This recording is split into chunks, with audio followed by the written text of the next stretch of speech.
Hey y'all, this is Ebony Rose coming again with another podcast for y'all today. I want to come back and I want to give another example about how black men antagonize black women for no reason at all. I was on my lunch break, y'all. I was on my lunch break and I'm just like literally just sitting there reading my book, right?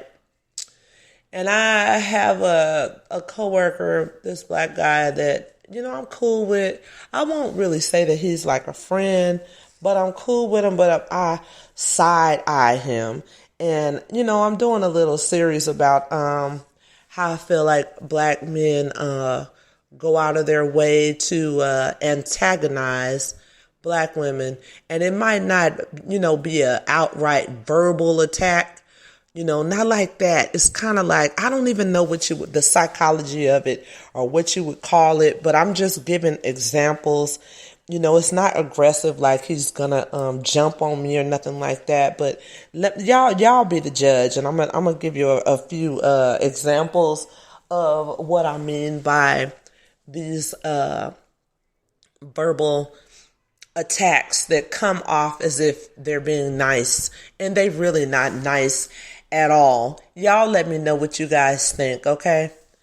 So anyway, the guy that I'm talking about, I'm sitting on my lunch break and I'm reading my book because I take my hour break, all at once. So I don't have to be taking my 15, then my 30, then my another 15. I just take it all at once and then I just go on into my next shift and complete my day. But anyway, I'm sitting there doing my thing, doing what I do. He come over there and he comes sit by me. Now this guy, he's an attractive black man. He's tall. I like tall. I like tall men. Tall black men are my type of dudes that I like, Anyway, he comes and he sits at my table with me. And he says, "What's up, Eb?" And I'm like, "Hey, how you doing? What's going on with you?" Just being cordial. I am being cordial, y'all. And he say, yeah, I finally got with, I'm gonna name this lady Melissa. I finally got with Melissa. Yeah. And we had a great time. I mean, she put it down on the ninja. Okay, let me just say that. She put it down on the ninja. And this lady, she works with us. And now she is a white woman. And he thought it'd be a good idea to come and sit by me and tell me about how, she put it down last night on him, right? He let me know this.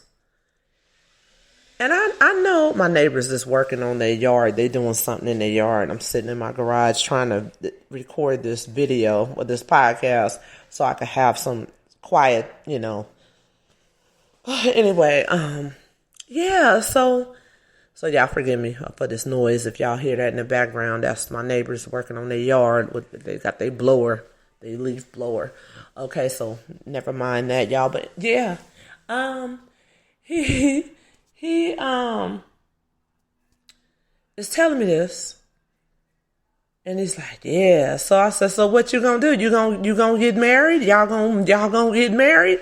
See, because he's trying to antagonize me, so now I'm gonna antagonize this ninja. I'm about to antagonize him. Okay.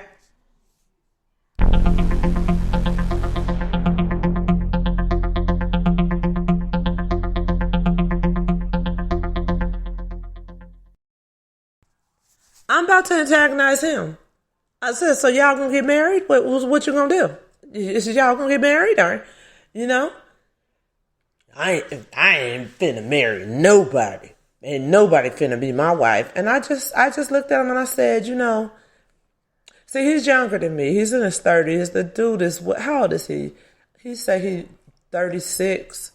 I said, this is the problem and I just told him, because he considered himself a friend of mine. You know, he considered himself my friend or whatever.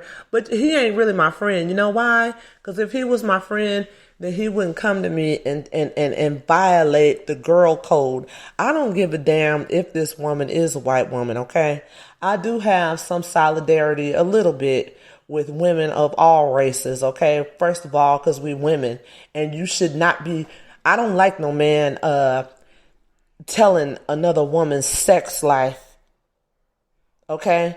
Now, there's a law against, revenge porn, right? But I don't, okay, that's not what he's doing, but he's telling somebody about what they done, okay? So what you're doing to this young white girl is going around telling people what you guys did.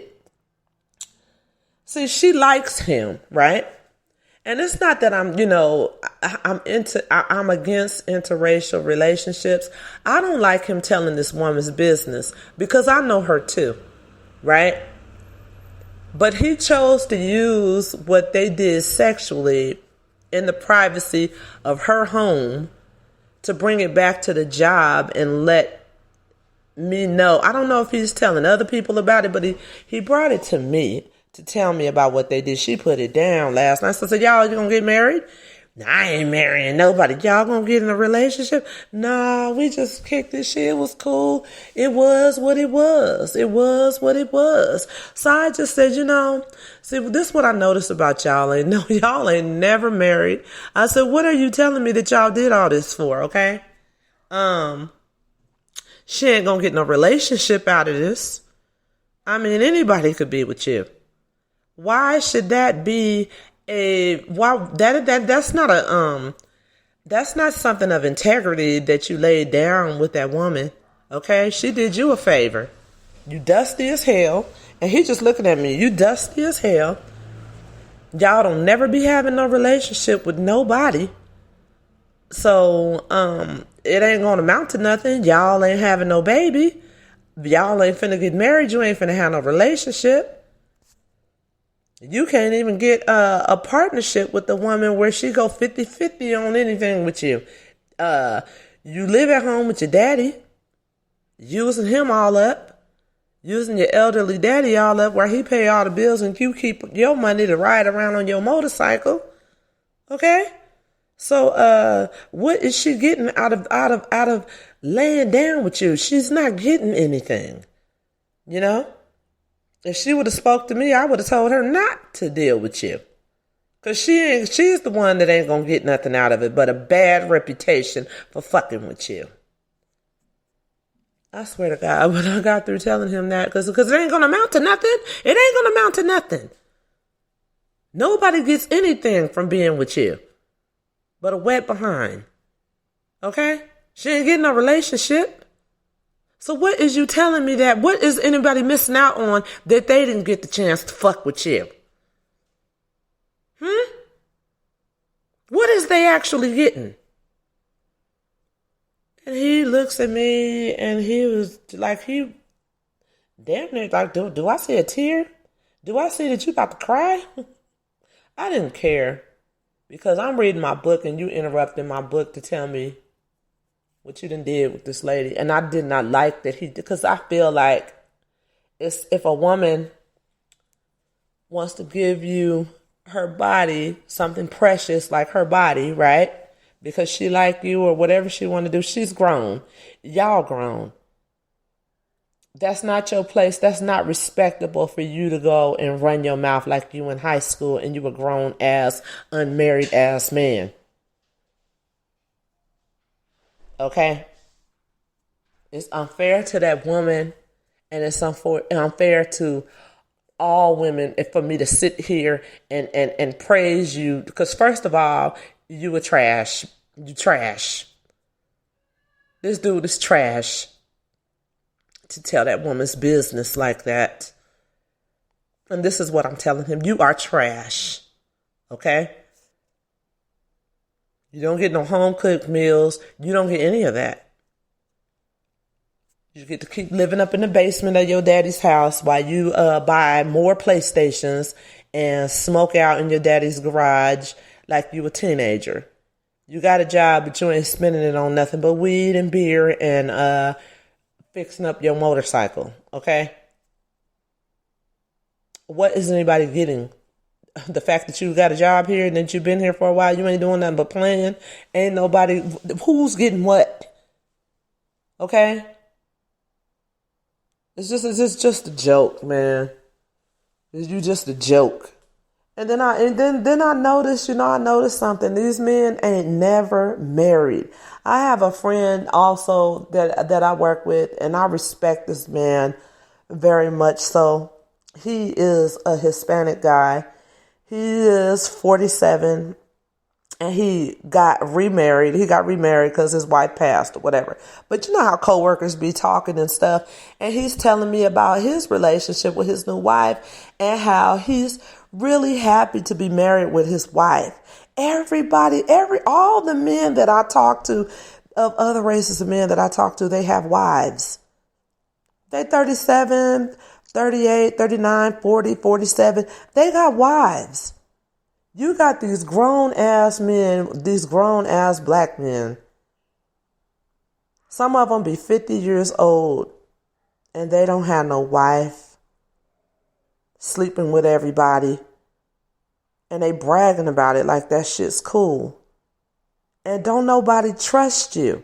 He told me, the black guy that I'm talking about, the first guy originally, he was telling me that, nobody don't be no people be really inviting him to nothing. I said they don't invite you to nothing because they don't want you around their wives and their daughters. People got families and you're not family oriented. Since you're not family oriented, families don't want you around their family. Because what are you going to do while you're over there? You're over there single. What does he want you to do? Parade you around his wife and daughters? That's why you're not getting invited over there, because they don't want you over there. So, just by you not being married, or having nobody in your life, and you playing with women like they're toys, people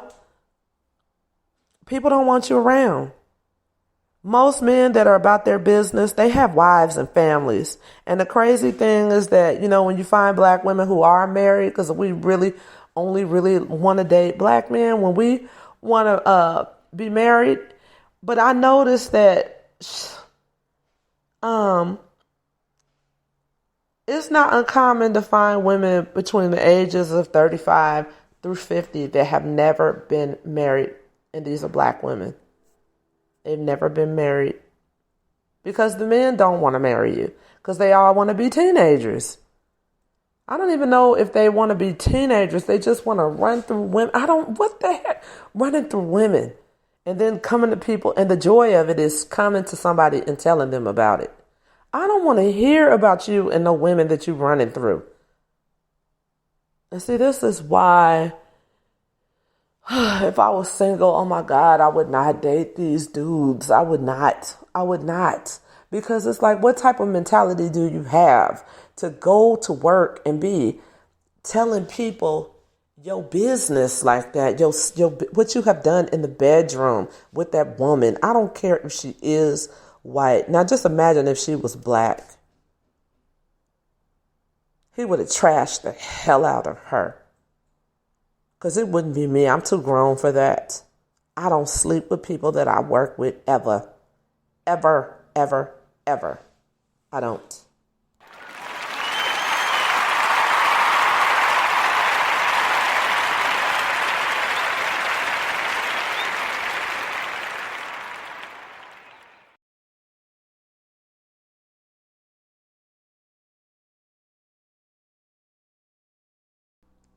Most people, when they meet people, you either meet them you got to be honest, you either meet them in church, and the black men, they don't go to church, so you're not going to meet one there. So where you going to meet them at in church if they're not there? So really, if you think about it, if you want to be safe, a lot of people want to date their coworkers because it's safer, so you would think, because you work with them. But all you have did with these black men, if you mess with one of them on your job, if he runs his mouth, you just created a hostile environment for yourself, because now he gonna tell people. I don't know what other communities do, but I mean, I guess he felt like he could come and wave that in my face that she was a white woman. He'd come and wave that in my face because they like to do that now. But I took offense to the fact that you ain't mature. This dude is not mature enough to keep their business and what they've done to himself. Why would you come and try to ruin that woman's reputation? Your reputation need to be ruined because you got to go to her house because you live with your daddy. Now, how ironic is that when you 30, 36, 37 years old living at home with your daddy, you don't even have your own damn place and you trying to talk about some damn body, okay? You just trash. Just trash. These dudes are not nice. They're not nice at all. You know, they always want to tell somebody about their sexual conquest, and it don't make no damn sense because you're not accomplishing anything with that. I told him, I said, y'all ain't finna get married. Y'all ain't finna have no babies. What you finna do with her? He ain't finna do nothing with her but toy with her and spread their business. And don't nobody want to hear about no 36-year-old man's sex life. They just don't. Okay. So, anyway, y'all, let me know what you guys all think, and I will catch you guys on the next podcast.